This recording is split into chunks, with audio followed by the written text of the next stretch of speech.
রাত ৯টা। রায়দের পাশে বসে আছে স্বপ্নিল। পলকহীন নিঃশব্দভাবে দেখে যাচ্ছে মেয়েটার নত করে রাখা মুখশ্রী। রায়দার উজ্জ্বল মুখের সামান্য লালচে ভাব, ফোলা ফোলা চোখ ও ভেজা পাপড়ি স্বপ্নিলকে যা বোঝার বুঝিয়ে দিয়েছে সব। সন্ধ্যে অফিস থেকে ফিরে ওর কোলে মাথা রেখে অফিসের সব কথা খুলে বলছিল সে। জোবাইর নামক ছেলেরা কিভাবে তার কোম্পানির সাথে বিশ্বাসঘাতকতা করেছে, যার ফলে ওদের কতটা ভোগান্তি হয়েছে, সব কিছু জানিয়েছে স্বপ্নে। গোপন রাখেনি কিছুই। বলা শেষে ক্লান্তি অবসাদে ঘুমের সাগরে তলিয়ে গিয়েছিল সে। উঠেছে একটু আগে, কিন্তু ঘুম থেকে উঠে রায়তার চেহারায় হাল দেখে বেশ খানিকটা বিস্মিত হয় স্বপ্নিল। রায়তা কেঁদেছে, কিন্তু কেন? সে চলে যাবে দেখে নাকি অন্য কোনো কারণে? স্বপ্নিলের মাথায় হাজার প্রশ্নের মেলা। এদিকে স্বপ্নিলকে জাগতে দেখে চোখের পানি মুছে চুপচাপ বসিয়ে থাকার অভিনয় করে রাহিতা। স্বপ্নিলকে সে জানতেই দিবে না ওর প্রতি নিজের দুর্বলতার কথা। মন খারাপ কেন তোমার? আমার সাথে সবাই বারবার বিশ্বাসঘাতকতা করে শুনে খারাপ লাগছে। স্বপ্নিলের প্রশ্নে চকিত দৃষ্টিতে তাকাই রাহিতা। ওর কণ্ঠে এক অদ্ভুত বিষাদ ছিল, যা রাহিতার হৃদয়ে ক্ষত সৃষ্টি করে। আসলেই তো, কেন স্বপ্নিলের সাথে বারবার এমন হয়? কি দোষ ওর? সবাই কেন ওর সাথেই এরকমটা করে? রাহিতার মনে রাগ হয়, নাক ফুলিয়ে জবাব দেয়, ওরা এত খারাপ কেন? কোনো কারণ ছাড়াই একজন মানুষকে ধোকা দিতে ওদের বিবেকে বাঁধে না? আর আপনি ওনাকে এখনো ছেড়ে দিয়ে বসে আছেন কেন? তাকে চূড়ান্ত শাস্তি দিবেন, মামলা করবেন তার নামে। রাহাতের কণ্ঠে তেজ দেখে স্বপ্নিল খানিকটা অবাক হয়। মনে মনে নিজের প্রতি ওরা এত চিন্তা দেখে খুশিও হয়। এক দীর্ঘশ্বাস ফেলে স্বপ্নিল বলে, আমি শাস্তি দেব তোকে। কিছু প্রুফ আছে আমাদের কাছে, সেগুলো প্রমাণ সমেত দেখালেই ওর বিরুদ্ধে অফিসিয়ালি মামলা করা যাবে। আমার বিশ্বস্ত কর্মচারী হ্যান্ডেল করছে ব্যাপারটা, তুমি চিন্তা করো না। এই বিশ্বস্ত কর্মচারী আবার কি? এটাও যদি ধোকা দেয় তখন কি করবেন আপনি? চোখ সরু করে শুধাই রাহিতা। ওর কথাই এবার প্রশস্ত হাসে স্বপ্নিল। বাতাসের দরুন রাহিতার কপালে উড়ে আসা কিছু এলোমেলো চুলগুচ্ছ কানের পিছে গুজে দিতে দিতে বলে, আরে বাবা, এটা আমাদের ম্যানেজার তুষার। সকালে যে ফোন করেছিল না, ওই ছেলে। এই আমার সাথে ব্যবসার শুরু থেকে আছে, আমার রাইট হ্যান্ড বলতে পারো। ও অন্তত আমায় ধোকা দিবে না, এটা আমি জানি। যদি দেয়া লাগতো তবে আগেই দিত। এমন অনেক সুযোগ ছিল ওর কাছে। আমায় পরে কোম্পানির সব খুঁটিনাটি তথ্যই সে জানে, তাই ওর ব্যাপারে আমার সন্দেহ নাই। তাছাড়াও জোবাইরের বিশ্বাসঘাতকতার ব্যাপারটা তুষারই ধরেছে আগে এবং কনফার্ম করেছে আমায়। এটা নিয়ে জলদি একটা সমাধান হবে।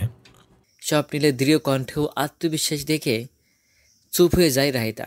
মাথা নাড়িয়ে সায় দেয়, মুখে বলে, আচ্ছা ঠিক আছে, তবু সাবধানে থাকবেন। হুম। এখন আমায় বলো, তুমি কাঁদছিলে কেন তখন? কখন? আমি কাঁদিনি তো। আমার সাথে একদম মিথ্যা বলবে না রাহি। তোমার রন্ধ্র রন্ধ্র চিনে গেছি আমি এখন। আমার থেকে লুকিয়েও লাভ নেই।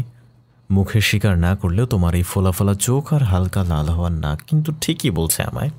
কথার মাঝেই রাহিতার চোখের পাতায় ও নাকে তর্জমা ছুঁয়ে দেয় স্বপ্নিল। ওর হঠাৎ ছোঁয়ায় ঈষৎ কেঁপে ওঠে রাহিতা। খানিকটা বিরক্ত হয় বটে। এই স্বপ্নিলটা এত নাছোড় বান্দা কেন? সব কিছু ওর বুঝতে হয়, ও জানতেই বা হবে কেন? রাহিতা এখন কিভাবে বলবে যে যতটা না মন খারাপ ওর অবেশের কথা শুনে হয়েছে, তার চেয়ে অধিক মন খারাপ হয়েছে স্বপ্নিলকে প্রায় 2 সপ্তাহের জন্য মালয়েশিয়া যেতে হবে শোনে। এতদিন ওকে চোখের সামনে দেখবে না, আর দুষ্টু ফাজিল কথাগুলো শুনবে না। এসব ভাবতেই রায়তার চোখ ভরে উঠছিল জলায়। মাত্রই তো স্বপ্নিল ওর প্রতি দুর্বলতা অনুভব করতে শুরু করেছে, ওকে মন দিতে শুরু করেছে। তবে কেন এই সময় এই দূরত্ব সৃষ্টি হতে হবে? কেন? মনের প্রশ্নে মনেই থেকে যায়, উত্তর পায় না রাহেতা। এসব ভাবনার মাঝেই পুনরায় ওর গালে টোকা দেয় স্বপ্নিল। রাহেতা তাকাতেই ভ্রু নাচিয়ে জিজ্ঞেস করে ইশারায়। দম ফেলে এই নাচর বান্দার উদ্দেশ্যে রাহেতা বলে, আসলে বাবা মায়ের কথা খুব মনে পড়ছিল, তাই কেঁদেছি একটু, তেমন কিছুই না।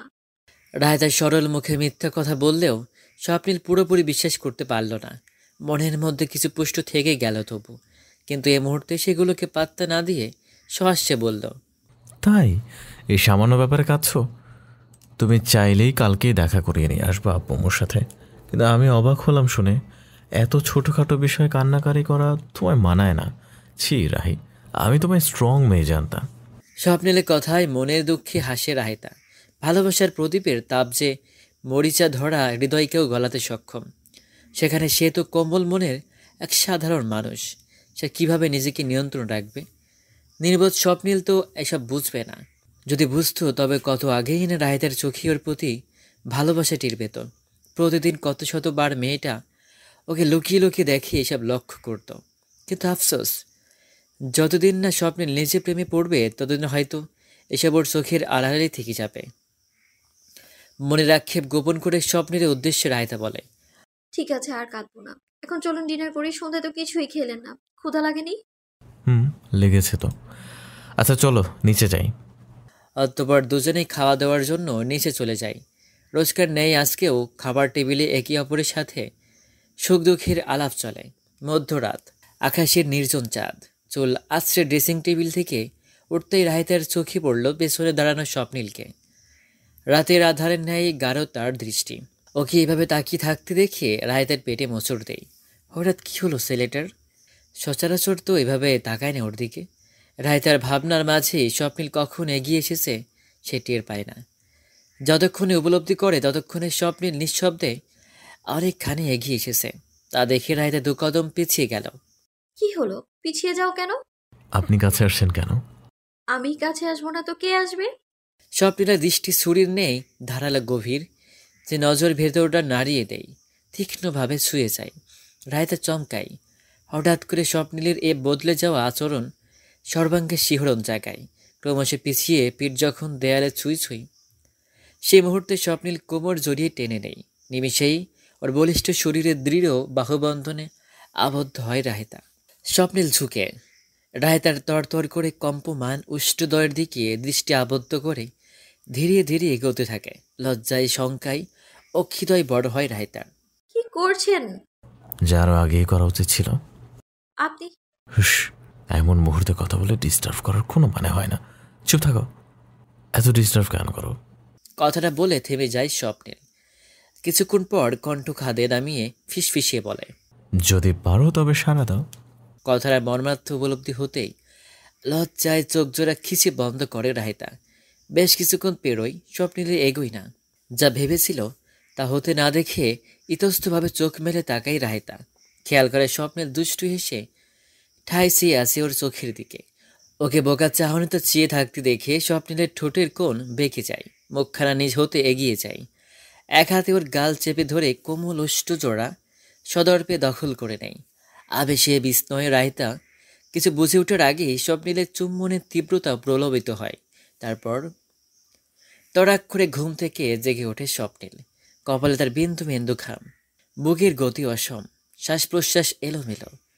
শুষ্ক গলায় ঢোক গিলে আশেপাশে তাকায় সে। বিছানায় অপর প্রান্তে গভীর ঘুমে মগ্ন রাহিতাকে দেখে উপলব্ধি করে যে এতক্ষণ সে স্বপ্ন দেখছিল। ব্যাপারটা বোধগম্য হতেই বেশ খানিকটা অবাক হয় স্বপ্নিল। প্রায় সাথে সাথেই আবারও চোখ বন্ধ করে। ঘোরগ্রস্ত স্বপ্নিলে মনে হলো একটু আগে যেন রাহিতা ওর খুব কাছেই ছিল, অথচ এখন সে বিছানায় অন্য প্রান্তে পাশ ফিরে শুয়ে আছে। এত কাছে তবু কত দূরে? কেন স্বপ্নটা সত্যি হলো না? আফসোস হয় মনে। পরক্ষণে নিজের ভাবনায় নিজে বেকুব সাজে স্বপ্নিল।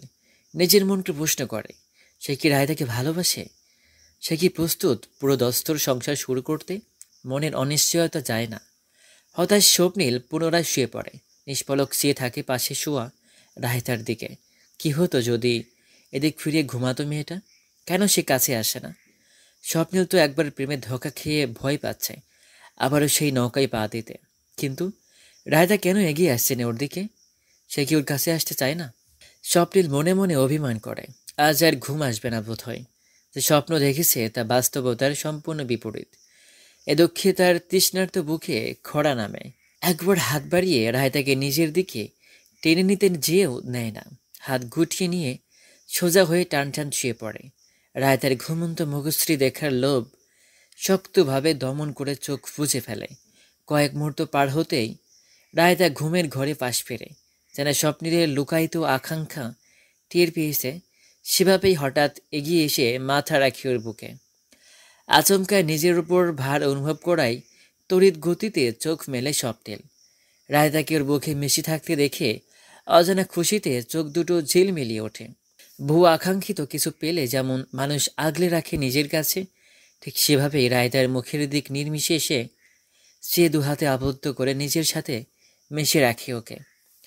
অথচ রায়তার সেদিকে হুঁশ নেই। ঘুমন্ত সে বুঝলই না নিজের অজান্তে কিভাবে সে তার বৈধ প্রেমিকের বুকের মরুভূমিতে এক পশলা প্রেমের বৃষ্টি নামিয়েছে। দিলারা বেগম ও সামিরা চলে এসেছেন বাসায়। তার আগেই 2 দিন ছিল স্বপ্নীল ও রায়তার ছোট্ট বিবাহিত জীবনের সবচেয়ে একান্ত মধুর সময়।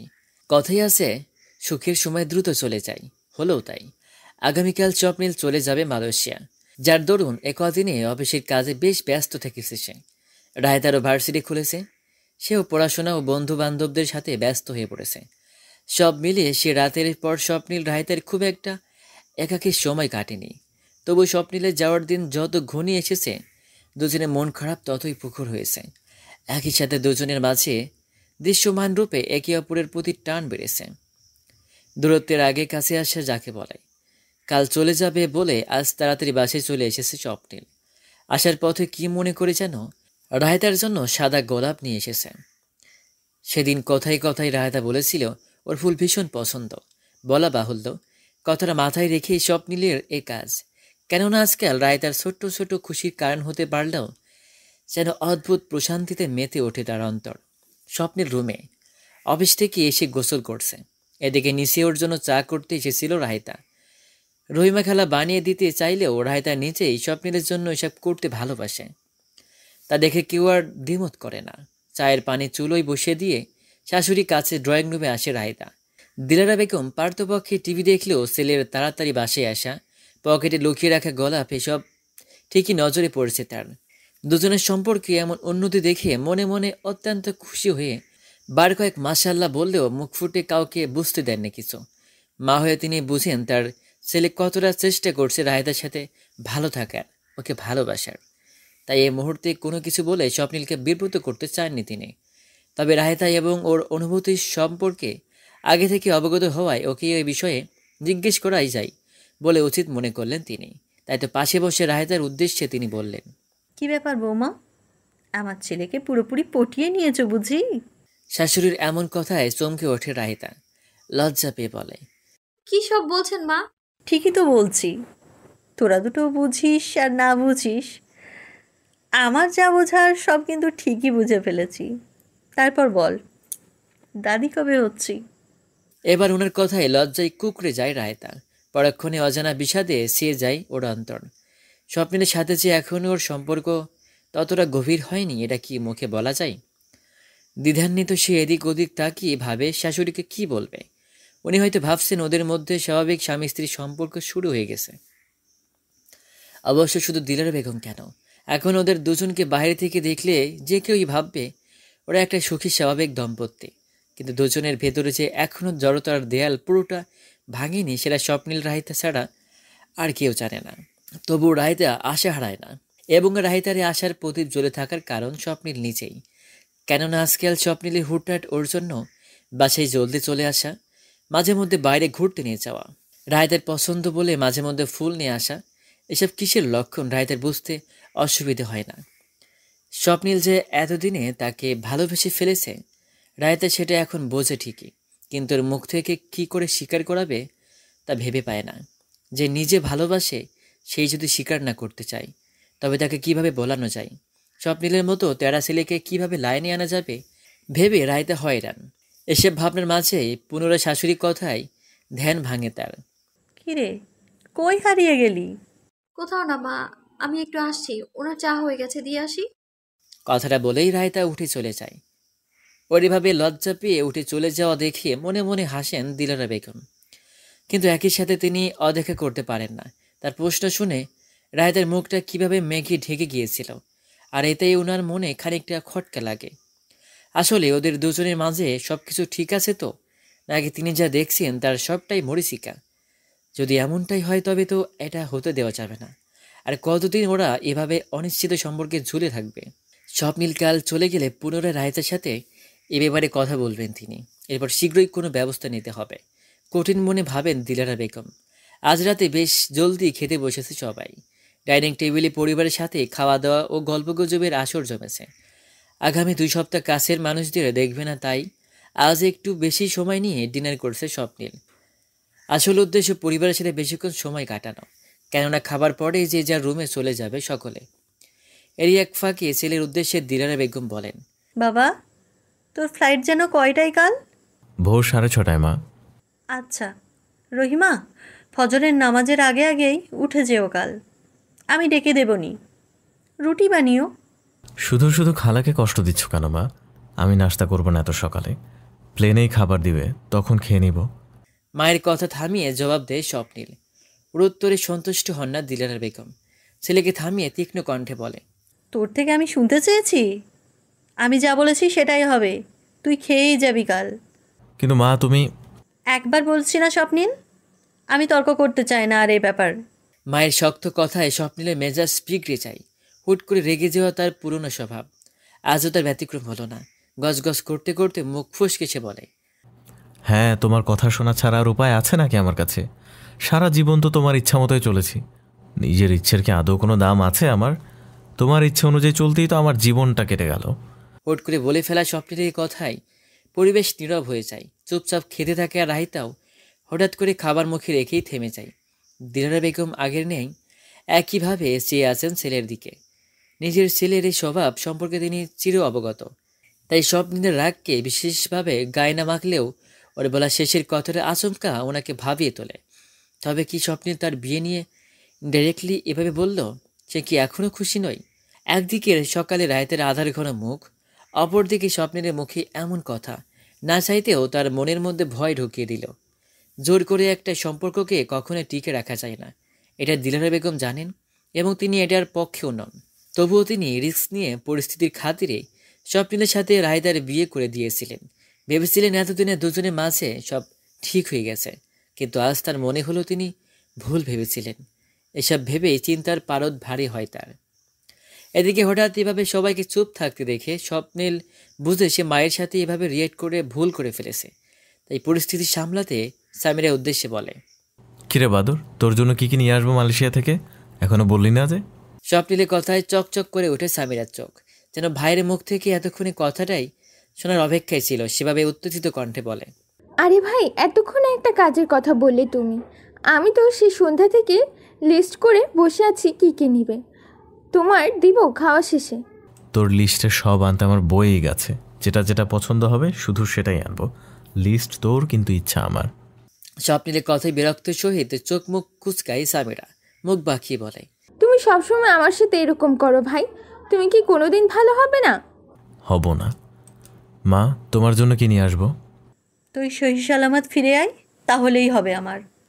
আমার কিচ্ছু লাগবে না। স্বাভাবিক কণ্ঠে উত্তর দেন দিলারা বেগম। মায়ের এত শান্ত স্বর শুনে খানিকটা অবাক হয় স্বপ্নিল।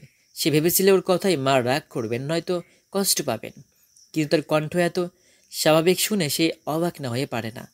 তবু বিষয়টা আর ঘাটতে মন চায় না ওর। যাওয়ার আগে মায়ের মন খারাপ করানোর কোনো ইচ্ছেই নেই স্বপ্নিলের। তাই হাসি মুখে মায়ের উদ্দেশ্যে বলে, জানতাম তুমি এটাই বলবে। আচ্ছা যাও, তোমার বলা লাগবে না। আমি আমার ইচ্ছে মতন কিছু নিয়ে আসবো, ঠিক আছে? স্বপ্নিলের কথার আর প্রত্যুত্তর করে না দিলারা বেগম। মাথা নাড়িয়ে সায় দেন শুধু। অতঃপর আরও টুকটাক কথাবার্তা শেষে যে যার মতো করে রুমে চলে যায় খাওয়া শেষে। রাত 12টা। নির্ঘুম চোখে বিছানার দু প্রান্তে শুয়ে আছে স্বপ্নিল রাহিতা। পাশ ফিরে স্বপ্নিলের দিক তাকাতেই রাহিতা চমকায়। স্বপ্নিলের নিষ্পলক দৃষ্টি ওর দিকেই তাক করা। সে বিস্মিত সুরে বলে, আপনি এখনো ঘুমাননি কেন? আমি তো ভেবেছি আপনি ঘুমিয়ে গেছেন। তুমিও তো জেগে আছো। স্বপ্নিলের তেড়া উত্তর।